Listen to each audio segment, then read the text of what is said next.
Hey, Darian joins us on another lovely Monday. Thanks for taking the time, buddy. Absolutely.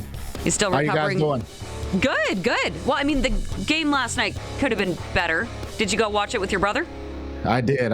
It was a snooze. I was hoping for a more up tempo, high scoring game, but I'll take it. Sometimes you get those defensive battles, and that's just how it goes. Your guy, Drake May. Yeah. What do Get you right into it? Well, no, like really, I thought in a way he was maybe let down by coaching a little bit, and the scheme just wasn't effective for him. How did you analyze his play and the offense of the New England Patriots? That's exactly what I said. I said, why go into this type of game, this huge game? Seattle's defense is known for just putting pressure on quarterbacks. Your offensive line is not that strong. Why wouldn't you go in and try to run the ball, take some pressure off of him, make it so that it's some manageable second and third down situations, and they just come out on first down and they throw the ball so much. I just don't understand. They only had 13 carries from their running backs the entire game. I mean, Walker himself from Seattle had 27 carries. So, I mean, even with a close scoring game, Seattle, the defense had been holding Seattle to field goals. I just don't understand why Josh McDaniels didn't just kind of take the pressure off of Drake May a little bit and just run the ball and see what their line could do up front against, running the ball against that Seattle front instead of backing up and just welcoming them to just pass rush pretty much the entire game. I'm pretty sure that, Luke Mullender would at least agree with me that defense wins championships, and I think that's what we saw last night, Darian. But being an offensive guy, that had to have been frustrating for you. I mean, but what did you like in Sam Darnold's game? I mean, he did what he's pretty much been doing all season, just taking care of the ball, not putting his team in bad situations, trying to end every single drive with the kick, whether it be a field goal or a punt. It didn't matter. He took care of the ball, and I think he learned from what happened in Minnesota last year in the playoffs when, he went 14-3, got into the playoff game, and was just out of character, turning the ball over, not being able to, just looking lost out there. So I thought he kept his composure. He did what he had to do, even though he only had a 50% completion percentage. He still did what he had to do, made the throws when necessary. So, sometimes it's not going to be pretty, but when you get into a game as big as this one, it's all about taking care of the ball, and he did a great job of that. Drake May reportedly got the shot in the shoulder, right, to try to numb, to be able to play through pain and everything. How difficult is that to try to put out of your mind and approach it just as any other game in the biggest game of the year? Yeah, it's tough to play when you're injured, especially on your throwing shoulder, man. I've been in that situation, having to get a needle before the game to numb the pain, and it's not easy. And that just makes it more important for your offensive coordinator to take the pressure off of you and not, expose you to so many hits. I mean, everyone's been talking about Will Campbell the entire season and how he's been struggling. He's the Patriots left tackle, and how he's been struggling against, physical rushers. Seattle has a physical defensive line. So with Drake May being banged up and not being able to have his typical accuracy, it just makes it even more important for your offensive coordinator to take that pressure off of you, find ways to get the ball to the backs. I mean, if you watch the Patriots in past Super Bowls, I mean, James White and some of these other receiving backs would have 10, 12 catches out of the backfield. I mean, James White one year was kind of competing with Edelman, I think, for Super Bowl MVP. So he knows how to get his guys the ball. I just don't understand why he didn't find ways to get Henderson and these other running backs the ball in space. If you're listening to the media for game planning, it's probably not going well. And Chris Collingsworth last night, over and over and over again, why isn't Drake May using his feet? Was it because of the shoulder, or was it something that Seattle was doing? No, Seattle put, especially when they had a tendency for a pass coming, they would put both of their D tackles in the offensive A gaps. So they would make sure they got a good push up the middle. So Drake, if you look at Drake May on film, he likes to escape the pocket through the middle. He likes to run up. He's not a guy who escapes, around the perimeter left or right. He likes to run up in the pocket. So Seattle's D tackles just did a great job of keeping their rush lanes and keeping Drake May inside the pocket and taking away those escape lanes. And so that's all about the coaching of Seattle's defense and making it hard for Drake. It's easy for us to sit on TV and say, run the ball, Drake, or use your legs. But if you look at some of those, even some of the replays you showed there, their defensive tackles were pushing the pocket and running was pretty much impossible. I know that it's very surprising that Rider Nation would ever be critical of a quarterback. And saying that, though, I vividly remember when Henry Burris was wearing green and white, and it was very early in his career as a starter here in Saskatchewan. In the fifth quarter call-in show, a lot of callers were calling in and saying, why don't the Rough Riders move him out of the pocket? Move the pocket and allow him to scramble a little bit and then cut the field in half so you're only making reads on half of the field. Is that anywhere near something that should try to be executed by an offense? I mean, it just depends, man. I mean, sometimes the defenses take that away. When you're playing against an aggressive defensive coordinator, he's putting extra bodies at the line of scrimmage and making it hard for you to get outside on the perimeter. Then he's taking those things away. I mean, a lot of people know when you have a mobile quarterback, your Henry Burris's, Drake Mays, guys of that nature. Sometimes you have to take away their scrambling lanes and their running ability and turn them into pure passers to see if they can beat you from the pocket. And sometimes you win, sometimes you lose. Guys get hot sometimes and they have good days. But if you're playing percentages, you'd rather take your chances with a quarterback that's able to run to keep him in the pocket and see what he can do from there. So, we tossed this one out earlier because our unclutch performer of the day was a streaker. He was only shirtless, but still, he was running across the field during the Super Bowl at last night's game. And then Roscoe messaged us on the Prairie Land Rentals text line, wanted to know if Darian Durant remembers there ever being a streaker on the field during a big moment in a game. Oh, man, I can't remember. I was so locked in times like that, especially big games. I do not remember. You guys recall any Western Finals or Grey Cups, any streakers out there? Off the top of my head, I don't. I remember on Labor Day, but I don't know if I want to. Yeah, Labor Day, I feel like, is when they would typically happen. But how do you stay locked in like that? I can't even imagine the distractions. No, I mean, some guys, if most quarterbacks, you're talking to the OC, you're trying to figure out personnel, getting guys together. But the other guys in the huddle, they see this stuff. So I'm sure they can remember if there was a time when a guy ran on the field for sure, because they're right there looking at it. So.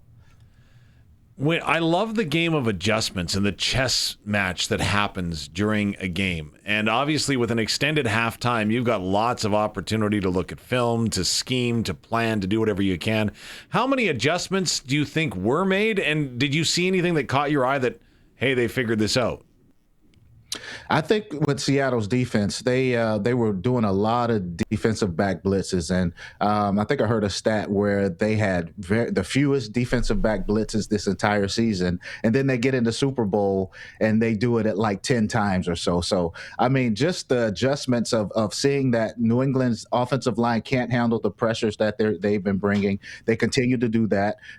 They took away some of the run game because, look, it was still a 12-point game going into the fourth quarter. I thought New England could have still stuck to the script a little bit and not try to force the ball downfield so much. But, I mean, it just looks like all the adjustments were made by Seattle. It seems like their coaches were just into it more. They had a feel for what New England's offense was doing. New England's defense played pretty good against Sam Darnold, don't get me wrong, but the way this Seattle defense just shut down New England's offense, I mean, this is just something to be remembered.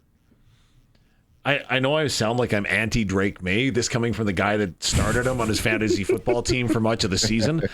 But did you see nerves in him at all? The one interception that he threw over the middle, I thought it looked like he just threw to the wrong area. Yeah, I don't know if I would say nerves because it's not like his accuracy wasn't there early or he was making bad reads. I just think that the pressure got to him. I think that Seattle's defense was pounding him, sack fumbles. I mean, when you've been sacked 4 or 5 times, and if you look at the previous games throughout the playoffs, he's been pressured. He's been sacked a lot. So I just didn't think he just looked comfortable. And then the interceptions in the fourth quarter, I just think at that point in time he was just trying to force it, and he had been rattled pretty much by this defense. I mean, at that point you're just trying to make a play. You feel like you get in desperation mode, so to speak. So, but I don't think he was rattled early. I just think that Josh McDaniels didn't call a good game and put him in situations where he could be successful. Would you ever get nervous before a game?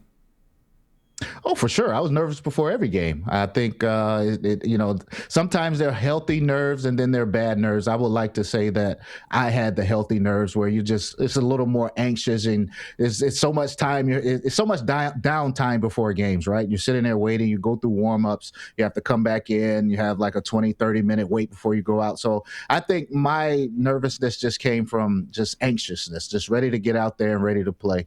But a lot of guys feel that way, man. Look, you're fighting for your life every single play when you're out there. It's your career at stake. It's the type of money that could change guys' lives. So it's just so much at stake each and every play, each and every game, that if you're not nervous, then I just think you don't care.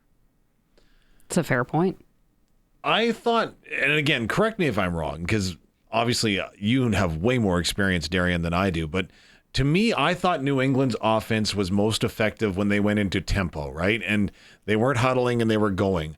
And I go back to the Saskatchewan Roughriders in last year against Montreal. Montreal was the team. Calgary kind of started it a little bit, but they started going tempo and causing disruption for the defense that they were facing. What does tempo offense do for an offense, and how hard is it to execute that? Well, first and foremost, the defense doesn't have time to get set. They're scrambling around trying to get calls. It's a lot harder for the defense to communicate when they're not able to get back to the huddle, and you have to look to the sideline and communicate through 12 guys or 11 guys down south. So it's hard on the defense. You get more vanilla coverages. There's not a lot of exotic blitzes and things that happen when it's up tempo. So for an offense, you can pretty much attack the vanilla defenses that you're getting. You don't have to worry about getting hit in the back of your head or things like that a lot when there's up tempo, and it makes it easier for a quarterback. You don't have time to think. You're just reacting. So there's a lot of advantages that come with up-tempo offense. And I think for a young quarterback like Drake May, you saw when they sped up the game a little bit, it was a lot easier for him. They took the thinking out of it, and he was able to react more. So it definitely can be beneficial. So is that all going on first read then when you're in tempo primarily, or what's the game plan? How does that factor in? Do you have the OC in your ear telling you the play call and going from there? Well, it's something that you prepare for all week. You're looking for certain coverages. I wouldn't say one read and lock in, and then you'll get lost. But you definitely need to go through your reads. But it's just a lot easier. You don't have to worry about the pass rush so much, because those big guys, they rest in between plays. So when you're no huddle, you don't give them time to rest. It definitely slows down the pass rush. That's first and foremost. Now you have more time in the pocket, and you're able to locate some of your receivers downfield. And I think that's a huge thing when you're dealing with such a great pass rush, and with Seattle's pass rush, slowing those guys down with an up-tempo offense would have been something that Josh McDaniels should have done when you look back. But I mean, it's just so many benefits to, especially if you're struggling, right? You can't get any momentum. You can't seem to, there are a lot of punts going on. You can't seem to stay on the field and keep drives going. So there's so many benefits to having an up-tempo offense, and a lot of coaches should go to it a lot sooner, I think. Real hard-hitting question here, Darian. What'd you think of the halftime show? Besides not understanding anything, like I said, the only song I know of Bad Bunny's is Monaco, and my kids like that song, and I don't mind it. But look, I mean, I understand it's a business, and I understand there are certain things behind it that us as casual fans don't really understand, and I'll just leave it at that. But they're good songs, and they seem to be well known around the world, and he's one of the top artists in the world, so I'll give him credit for that.